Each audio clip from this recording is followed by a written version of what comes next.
Welcome to Building My Legacy podcast. This podcast is designed for leaders and entrepreneurs who want to leave a legacy and will provide strategies that focus upon key elements for legacy creation, determining your desired impact and its benefit, increasing your legacy's reach by engaging key stakeholders, planning, prioritizing, and executing. Here's your host, Dr. Lois Sonstagard. Welcome, everybody, to today's Building My Legacy podcast. I have with me today an exciting guest, one that will blow your mind because he has data and information that many of us yearn for as we run our organizations, don't know it exists, and maybe wouldn't know what to do with it if we did have it. But this gentleman will, I think, help bring some clarity to some of that. But I think more than anything, your thinking will be joggled, and that will be a gift to your business. So today we have Christopher Skinner. He has a company called Stealth Dog Labs. He is a mathematician and neuropsychologist. Interesting combination, I know. And because it's an interesting combination, his information will also be interesting. So, Christopher, in way of getting started, can you tell the audience, please, how did you get into doing what you're doing? And well, I think you better explain what Stealth Labs is first, Stealth Dog Labs. And how did you get into it? Stealth Dog Labs is a lifetime pursuit in a fundamental question. Why do great businesses stay great? And I'm influenced by the great Clayton Christensen, whose question was the opposite. Why do great businesses fail? And we all know Clayton Christensen. I took his class. I was privileged to know him, meet him. And fascinating. He discovered, you could say, the concept of disruptive innovation. Why do businesses pursue why do they do what they do and then fall off cliffs? And it was almost like a Freudian thing. It was almost the negative side of psychology in a way, right? And so if you think about it, well, where's the diamond in the rough? Where are the people that get this right? I've seen it a handful of years, you know it. You know it when you see people, you know it when you see businesses just humming. And it's such a privilege to be around. Why? Why? And that's been a fascinating question of mine for my life. So it's a fascinating question. It is true. I think it's what so many books have been written about. And yet, Christopher, with all the writing we have done on the subject, we still have businesses that are floundering, big businesses that don't solve problems, that flounder. So tell the audience a little bit about your process, what you've learned, what you've discovered, because I think for me, when you first started sharing what you do, that's where the aha came, because didn't know that it would be possible to correlate the way you have stock price, company valuation with leadership behavior. And that when choosing leaders, this is maybe something we need to look at because it's going to impact the performance of your business financially, literally financially. Yes, okay, that's true. Please explain it. So working backwards, if you say, okay, why do these businesses do so well? Well, who do they hire? And obviously businesses try to get people that go to great schools, they have great experiences. But when you think about it, what is this missing element? It's the person, the deep down, the subconscious of the person, how they think, how do they arrive at the decisions they do? And so in the world of psycholinguistics is the concept that you can take language, you could look at density of certain words, the occurrences of a word in a sentence. You're not worried about the nouns as much as you're worried about all the things that string together. Verbs, adjectives, etc.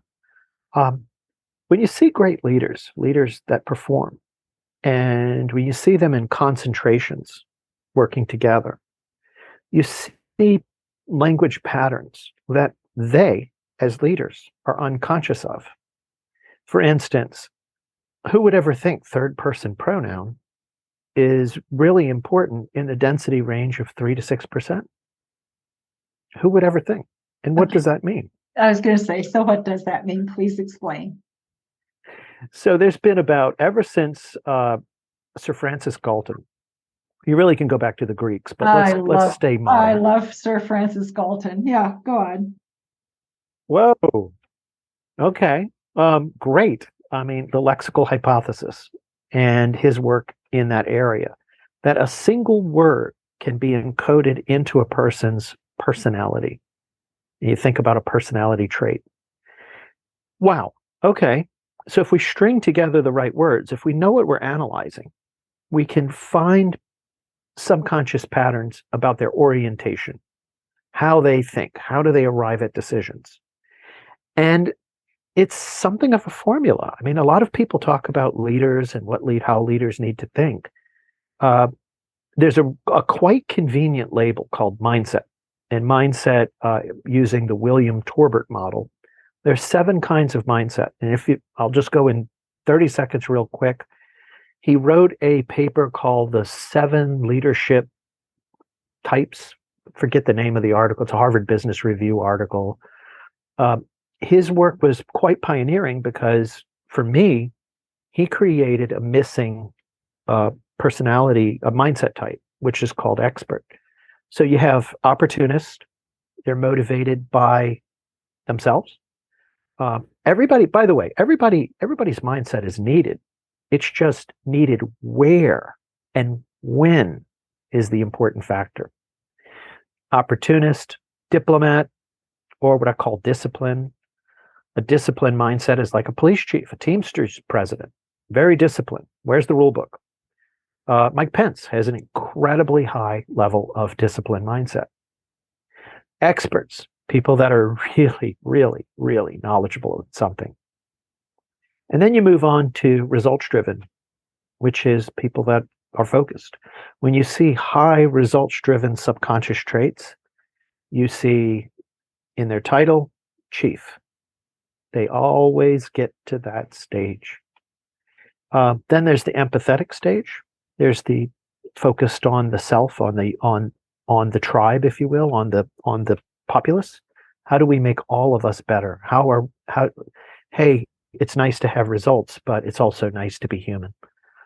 Then you jump into what some of the theorists call second tier, which is the first one is systems thinkers. Clayton Christensen, classic systems thinker. Steve Jobs, systems thinker. Then you get into holistic, and you really find some incredible people there, big thinkers. The theory says you develop step by step. The data says not really. You don't quite go perfectly in order. It would be nice, it's like it's nice to button your buttons on your jacket in order, but sometimes it doesn't happen that way. But having the right kind of mindset in the right situation and the right teams of people somewhat connect to Maslow's earlier work, which is you have to have certain things met to have a great company. So basic needs, safety and security, teams, and then finally esteem building. If you hire people that check the box on these things really well, which corresponds to William Torbert's mindsets, when you get these things right and they're all clicked, you jump into self-actualization as a business, which is the definition loosely as full potential. When you're looking at the language used by leaders of a company, whether it's a massive company that has thousands and thousands of leaders, or whether it's 10, you see these same patterns. The real successful ones are solving these core things that allow you to build the foundation of self-actualization. So how do you get these leaders? You look for them. You look for them based on their mindset. You promote them. The people that are actually leaving your company are the ones that might be quite developed but misplaced. Happens all the time. It really comes down to who you're going to put in that seat. That's another question.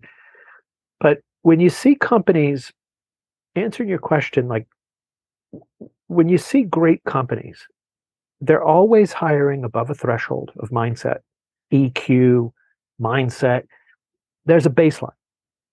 The other important factor is they never go backwards. Oh my gosh, we need to get that seat filled. We're struggling to get that seat filled. Just promote this person. They don't do it. Line in the sand. Doesn't happen. Whether they know it or not, when you go backwards like that, you're creating two things. The people that are actually leaving your company are the ones that might be quite developed but misplaced. Happens all the time. It really comes down to who you're going to put in that seat. That's another question. But when you see companies answering your question, like when you see great companies, they're always hiring above a threshold of mindset, EQ, mindset. There's a baseline. The other important factor is they never go backwards. Oh my gosh, we need to get that seat filled. We're struggling to get that seat filled. Just promote this person. They don't do it. Line in the sand. Doesn't happen. Whether they know it or not, when you go backwards like that, you're creating two things. You're creating standard deviation, which creates uncertainty. What's my next boss going to be like? Bad. You might not see your CEO. You might think, that's all right. Who cares about those managers and directors? It does matter, because the more signal to noise ratio, the more standard deviation you're putting into your people, the more chaotic and uncertain things become, and the more that the financials and the stock price go down. So I'll see companies that have sufficient mindset, but lots of standard deviation, and look at the stock price. It's up and down. So you get these things what right. You're saying is there's a correlation between mindset and stock price. I would not say correlation. I'd say it's causal. Okay. Interesting. It's causing. A causal relationship. Okay. Causal relationship. No board of directors walks in on their next board meeting and says, I know how we're going to double sales. We're going to just hire a bunch of Fred Flintstones and Archie Bunkers, and we're going to double sales. Let's get rid of these smart people. Let's get rid of these high EQs. Let's get rid of these result systems thinkers. Any company that has its drifting backwards on mindset rapidly drifts backwards on stock price and financials. Smart people do not allow themselves. They get they'll get TiVo. They'll run into problems, but they figure it out. And when you have enough different, diverse types of mindsets and diverse people, but they're thinking at a high level, that company is unassailable. It defies what Clayton Christensen talked about. That company cannot be disrupted. Okay. So you've looked at a couple companies in particular. If you don't mind, let's talk about them, because I think looking at that helps operationalize what you're talking about. Yeah, there's 3,000 plus in the system. Okay, so let's talk about you have 3,000 companies. How many leaders in your system of your database? About 1.2 million.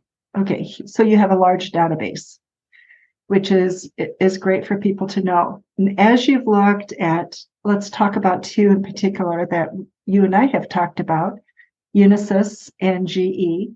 Let's take a look at what you learned and what you were looking for in terms of financials, and how that correlated with changes that were made in leadership. Sure. Well, with both of them, they hire mindsets into the wrong positions. And picking on Unisys, which is personally, I love the company. I love the idea of the company. In the last 10 years, it's more or less been a nonprofit business. I mean, these are the people that invented the Norton bomb sight. They invented magnetic ink. They've been around forever. But I think for some reason, since the internet, it's just been a little bit of a rudderless ship. And it's sad. It saddens me to see a company like that, that's had such a history. But when you look at the leadership of the company, since 2012, they hire ever more opportunistic thinking mindset, and they hire ever more discipline mindset. And since 2012, I mean, net profits has been zero ever since then, but revenue has gone down, employee count has gone down. Okay, so can you explain what you mean by disciplined and opportunistic mindset? Sure. If you look in the William Torbert model, there's two types that he defines, two types of people. And I would point to that research as being quite valid definitely in defining that. Opportunistic is I don't want to short that definition. I already have to a good degree. I would encourage people to look up William Torbert or reach out to me if you want to discuss it. But there's the person type. An opportunistic person is an opportunistic person. They're in it for themselves. A lot of times successful salespeople have a lot of opportunistic mindset. I like to tell the story. It's a little bit tongue in cheek, but when your listeners think about when they were 15 and they stole mom and dad's car on a Saturday night, they were being very opportunistic, right? Oh my gosh, that Sunday morning was tough because that engine was still warm. And they just tried to figure their way out. And it didn't really work, did it? But opportunistic thinking says, taking mom and dad's car out after midnight, who's going to know? It's going to be fun. Sometimes as adults, we don't really get past that. We have a lot of that in us. We're very focused on ourselves and the immediacy. We're motivated by materialism. We're motivated by things that we want now for us. When you think about diplomat or discipline mindset, the theory says that it's the next stage up. It's the person who, where's the rule book? Where's the rule book? Unisys has a lot of those too, as well as a lot of expert thinking. But since 2015, the results-driven and the systems thinkers have been leaving, and they're being replaced by opportunism. So you think about it. Clayton Christensen is sitting on your exec team and gets replaced by Zig Ziglar. God bless them both. But I think you get the idea, like how we're going to get ourselves out of this.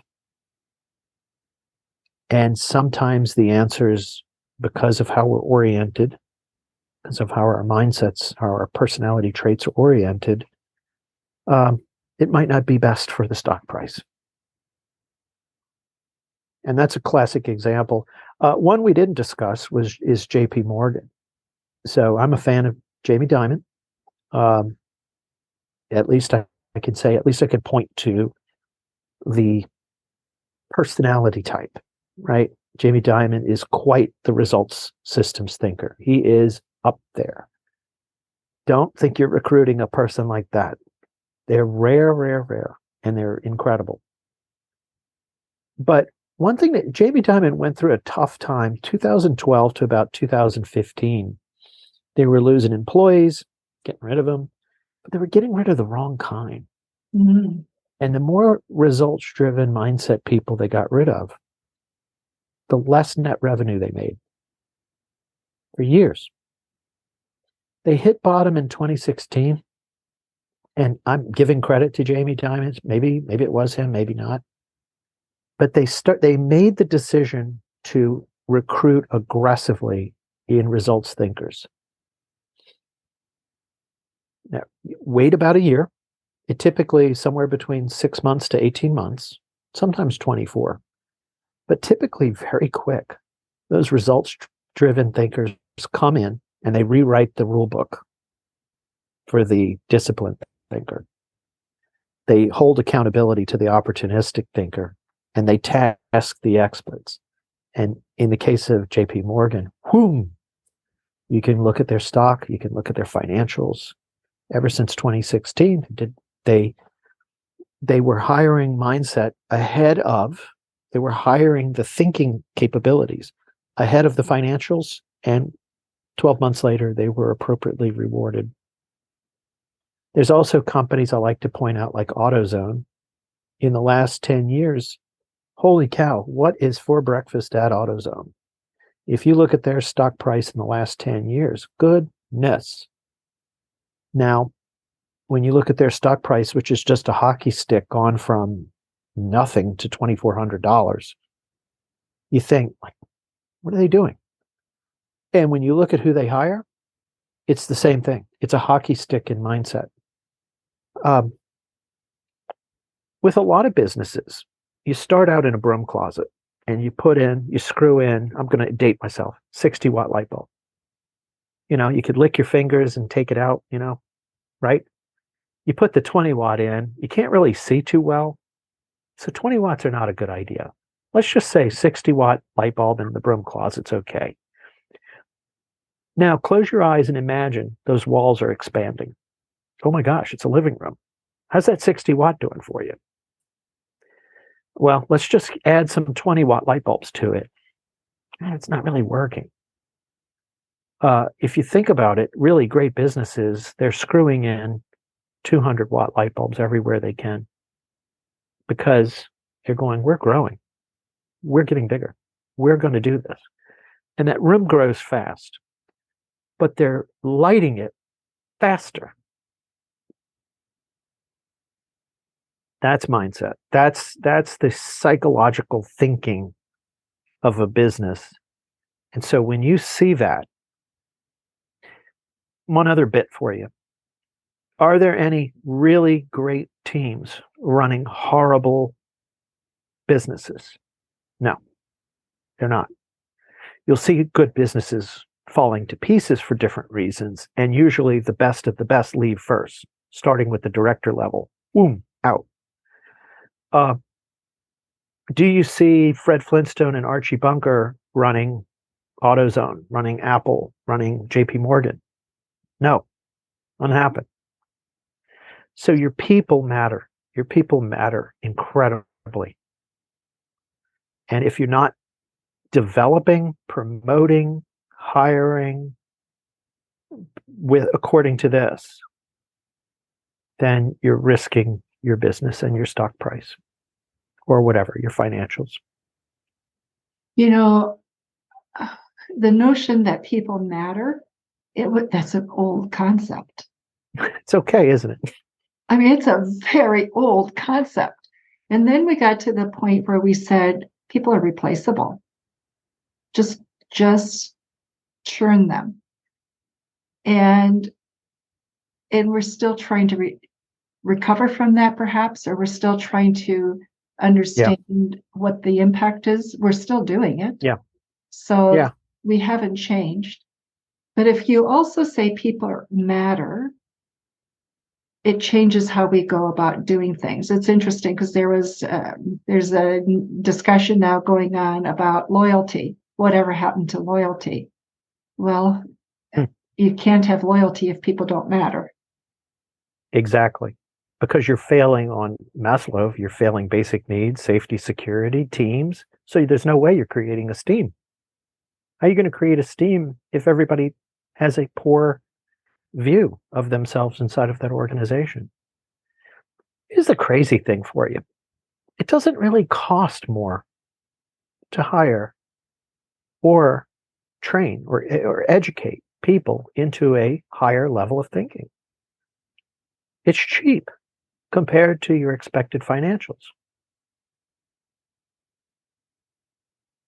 But if you're not, what is it, Drucker that said what gets measured gets, what is that? Done. Let's measure gets done. Yeah. So if you're measuring, now, how I think is, I believe you should acquire this data in a non-invasive way. You're pulling samples. I'm not saying about surveying 100,000 people. No way. It's not. No, it's too cumbersome. Surveying is great. There's definitely the detailed, put things under a detailed microscope for the right reasons.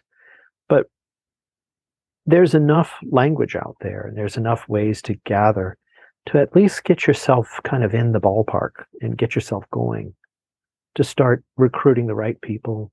When you say there's enough language out there, what do you mean? Where is that language available? All kinds of social sites. Okay. So just you're go into Google. Social media.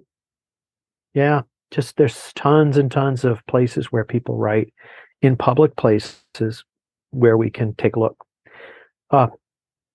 Even things like 10K and 10Q statements, things that are on websites, that matter. They really matter. They matter a lot. You can see how authentic they are. Again, nobody writes and says, today I'm going to write for an authenticity score of 75%. Nobody does that. But they do. They do write. They write that way. They don't know it, but you are writing a certain way, and it's reflected in the measurement system. So let's talk about that. How do you measure things? Again, you're measuring language, you're measuring verbs, you're measuring article density. What I did is I looked at a lot of different ways that was being done, but then I decided to really key on people that were known successful, and then to use them as a benchmark. And then over time, the machine learns, and it's learning based on individuals and teams and financials and stock to go back and confirm. So when you take, say, for instance, out of the 4,300 companies that are publicly traded, what's the 1% look like? Who runs it? Who's on the teams at different levels? And is there something that they say subconsciously that's different than others? And the answer is yes. It's quite a bit different. But if you were reading it, if you were reading their language, you might say, this doesn't look any different than Unisys. Actually, I like Unisys language better. It really sounds nice. They talk about the future. They talk about really impressive things. But the finances and the stock price certainly don't reflect it, don't reflect that language. But there's hidden clues in that language that would tell you it's the wrong language. It's the wrong way of thinking. And then you go look at Chase, you go look at how Jamie Dimon writes, you go look at some of the real successful leaders out there. This is a little bit, in training the machine, I looked at a lot of people. And one of the people I looked at was Suzanne Summers. Oh, interesting. 1970s sitcom star, right? But think about her. It turns out in this system, the way her brain thinks is about that of Jamie Dimon. How so? That's how smart she is. How so? Well, she's a result systems thinker. And then I had to look up her net worth, and I went, oh, wow. That's why. No, she has, as an individual, she has a certain level of thinking, which is very results driven, very systems thinking. And she's worth a lot of money. And you think about what capital did it take to get there? Not that much. She did it between here. One of the most impressive people in the system. Never would have expected. And there's tons of them. I'll give you another fun one that's a little bit unusual is AOC, politician. What are you doing in politics? You should be running a big corporation. You have a result systems thinking mindset. Now, she's got a lot of empathy, okay? But could I see her being a CEO of a healthcare company, hospital network, insurance? She's got that thinking. She's got that level of thinking. But I guess she must think she's going to have a greater good where she is. But her mindset is honestly different than her peers. Most of her peers are very disciplined, very opportunistic discipline. She's a bit different. So, Christopher, if Yeah. an organization, how deep can you use this system, first of all? In some ways, can you start from the highest levels, like the boards of directors, Yes. and then move downward? Because really, what we're talking about is how the whole system is being Ecosystem. driven, right? Yes. It's important to do the entire ecosystem. So I call it. Mhm. What's So that? if you started with a board of directors, for example, we tend to put people on board of directors for their influence, their wealth, what they can do in terms of fundraising, et cetera, Yes. or clients that they can bring in, right? Yes. And what you're saying is, yes, maybe, but is there perhaps a better way if you want the right leadership to run the organization? And they are responsible for stock price. So Yes, they are. it's important to look at, right? Well, there's a lot of companies that have boards of directors that the resumes look impressive, but for some reason the mindset doesn't. And we can beat up a little bit more on Unisys. Who's on the board? What's hindering you from changing that company for the better?